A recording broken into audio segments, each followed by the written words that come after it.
Hello, and welcome to this new episode of Alive and Teaching. One thing that I talk about regularly here, that is somehow the constant present topic within this podcast or this video podcast, is the fact that with the presence of technology and the presence of AI all around, we still, as teachers, don't know what to do exactly with AI in the classroom. So we experiment, we try and understand to what extent AI can be compatible with our way of teaching, but at the same time, I think that many of us are still looking for themselves. And so, what occurred is the fact that while teachers were wondering about what to do with AI, well, what we saw is that even Pope Leo XIV happened to be wondering about AI, about the impact of AI on life, on individuals in general, and within this, about the impact of AI on education. So this is where I think the good news is that even the Pope is wondering about the impact of something as important as AI. And even the Pope sees it so important that he brings it to the education part. He brings it to school. He brings it to the role of teachers. He brings it to the youth and how they are impacted by AI. And deep down, I would say that the Pope gets a lot of it right. And this is what we're going to talk about today. At the same time, I would also say that looking at the encyclical of Pope Leo XIV that he dedicated fully to AI, I would also say that maybe the Pope stops too soon when it comes to wondering about and reflecting on the effects of AI, maybe on society as a whole, but for sure on education in itself. And so this is where what I would like to suggest to you today is to mention and talk about what the Pope saw, talk also about what maybe he missed in his approach, more specifically to education and teaching brought to AI, and then we're going to see what we could do with all of this. Let's go.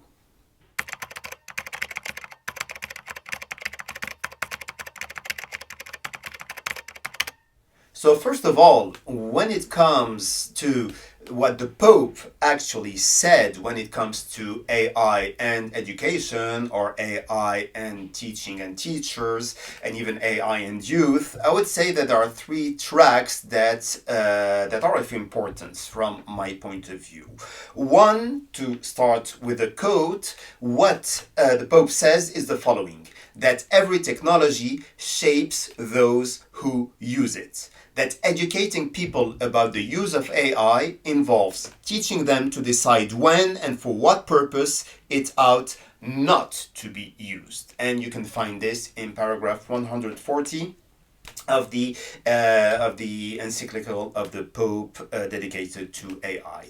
So, what does the Pope mean here? I think he means very simply the fact that AI goes beyond the sole use of AI in itself. The fact that AI is shaping and even fundamentally reframing who students are becoming, if we have to bring it to what we're talking about when it comes to the classroom and what is happening within it. Meaning that AI is a technology the way there's been technologies before, but maybe in a way that is to a large extent different to what was before. What is happening now with AI is that AI is shaping the identity of the people that are facing it, or that are being, I would say, subject to it. So this is where I would say that this first track is definitely something important that has to be retained when it comes to what the Pope has mentioned.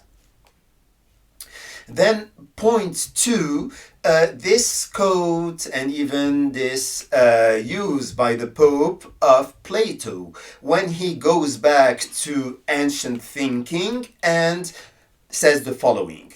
It's a quote once again where the Pope says that let us remember Plato and what he said when he considered that the deepest and the most important things are learned only after much time and effort by engaging in discussion with others, by striking upon ideas and experiences together like flint until the spark of understanding is kindled within us. I think that there is a powerful image that is being used there when it comes to knowledge appearing, knowledge sparkling, but out of something that has preceded it, meaning it is not automatic. So this is another important point also that I happen to have mentioned already several times up to now, which is the fact that when answers come instantly, the problem is that questions stop mattering. And this is where we have a point where AI is getting us to, I would say, a turning point, a tipping point when it comes to what was before in terms of education and learning and what is now. And then third quote here is when the Pope says the following, paragraph 145, when he says that the organization of schools, physical spaces, evaluation methods, and the role of teachers themselves must be rethought. He says it this way. Indeed, I think that rethinking is quite at the center of what has to be done today, because even the Pope says it, let's say, to start with, and because at the same time, I think that if you want to keep being a teacher, if you want to keep fulfilling your role as a teacher, then it makes few doubts to me that you may have to become a different kind of teacher. Evolution is on the way, and this is where we have to adopt habits, to change even our habits in a way that fits more with what we have around. And when I say what we have around, it's both the audience that we have and all the changes that happen to be surrounding us.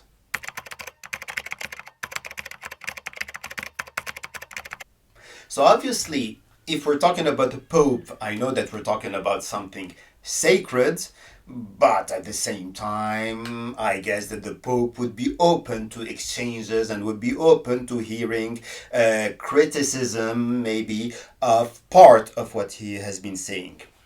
Not necessarily because of the content, actually. I just said that I think that there are many of the points. Actually, the points are short when it comes to what relates to teaching and education brought to AI, but at the same time, they make a lot of sense. But at the same time, I can't stop thinking that there are some other aspects that miss this approach towards AI and education or AI and teaching. Why?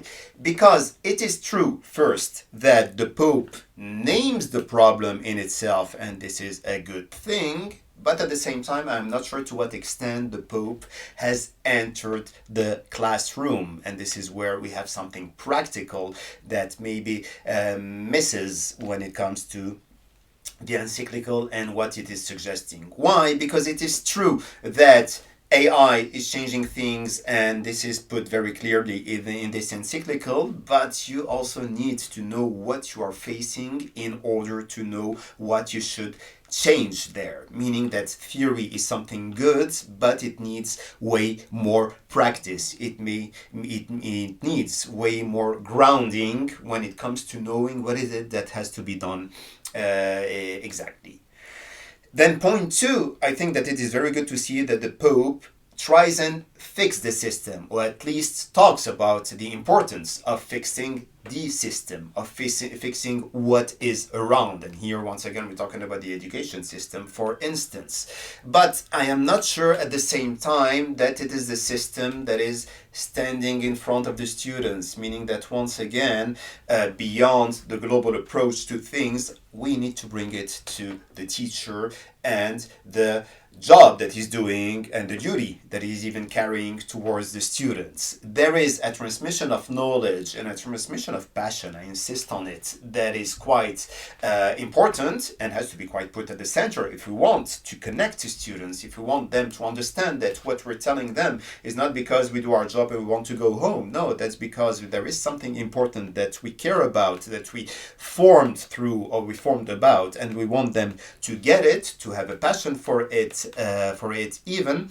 But we also need to make it clear that this same transmission of passion faces with AI lots of challenges that need to be addressed, and addressing them once again is not only about the system. Maybe the system could be putting some limits when it comes to the people that want to say or that are saying, yeah, you know what, I am limited because either have no guidelines, or because the guidelines want to stick to them 100%. Yeah, but there is a part of experimenting, I think, that is also important, that can be put at the center, but once again, that needs to go beyond the system in itself, and to consider the reality of the teacher that is facing his or her students.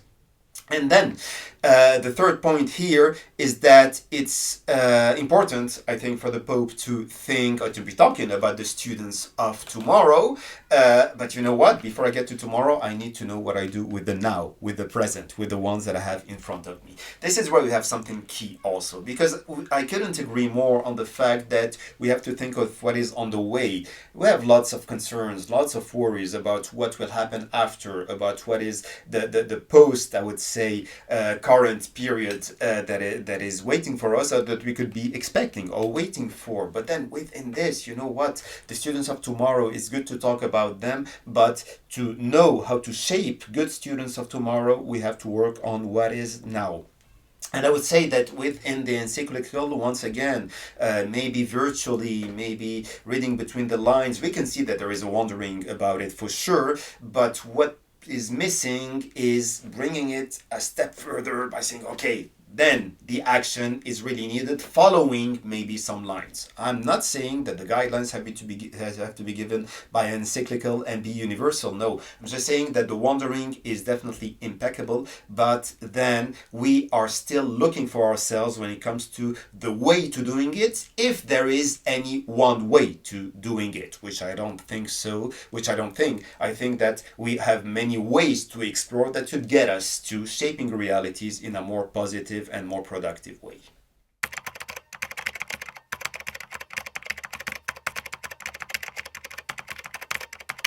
And so, based on all of this, where do we take it from there? I think, first of all, that when it comes to slowing down, to quote or to use again this quote that I mentioned at the beginning of this podcast about answers that come instantly, and where questions stop mattering when it comes to having something so easily and so fastly brought to us. Well, I think that slowing down, we shouldn't take it as something that means that we are regressing, or something that means that we are falling behind. No, it is definitely a teaching decision, meaning that if I decide to take my time, if I decide to go step by step, if I decide to adopt a method that is not as fast as what students do, but at the same time, for me, it is the one that is adapted, because it is the one that transmits the more knowledge, then it is something that I deem totally positive. And so here, I think what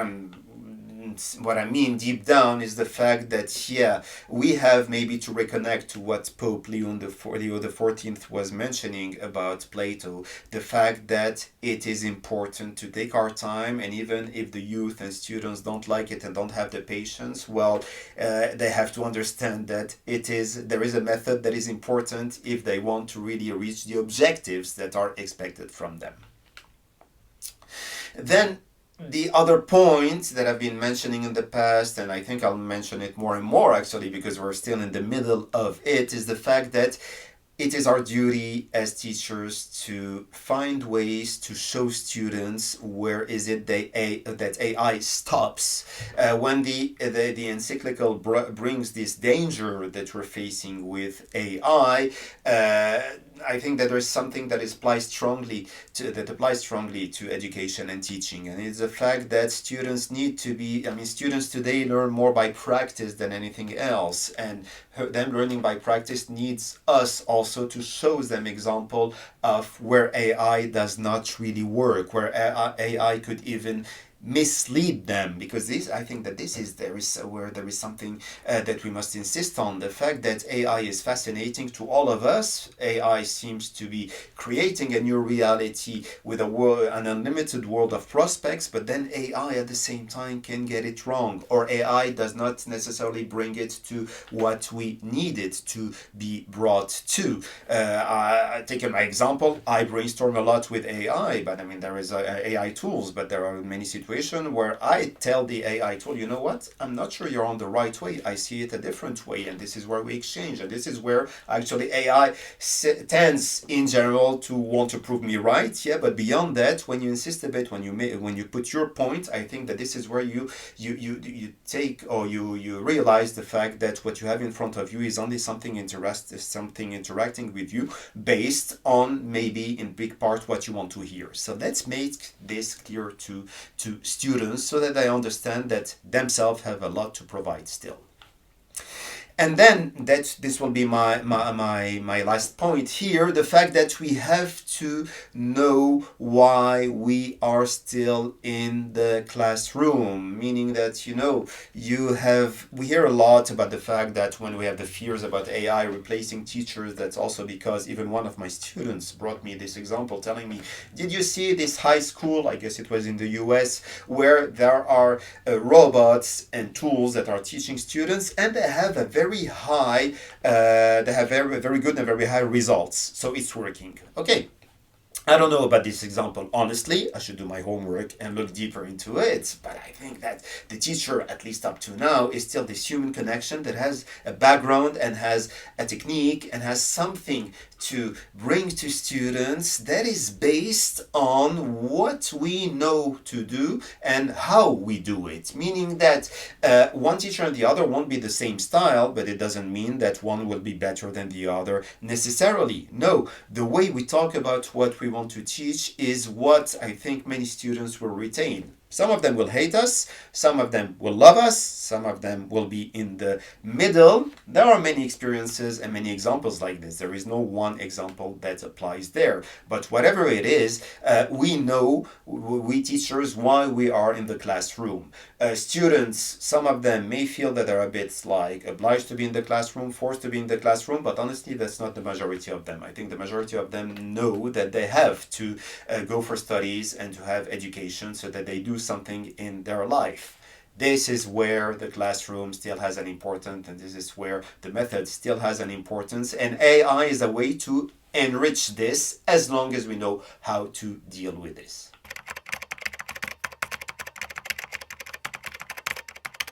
This was it for today. Thank you very much for listening to this podcast or for watching it. Do not forget that you can connect to the Alive and Teaching channel on YouTube and subscribe to receive the videos, to receive an alert about the videos whenever they are uploaded. You can also subscribe to Alive and Teaching on Spotify, or you can go to aliveandteaching.com/newsletter to subscribe to the newsletter and to receive notifications and alerts about any new video that is uploaded, or about the in-between newsletters where I talk about I bring some considerations related to the topics that are mentioned here in this podcast. Thank you very much. Take good care and see you very soon. Bye-bye.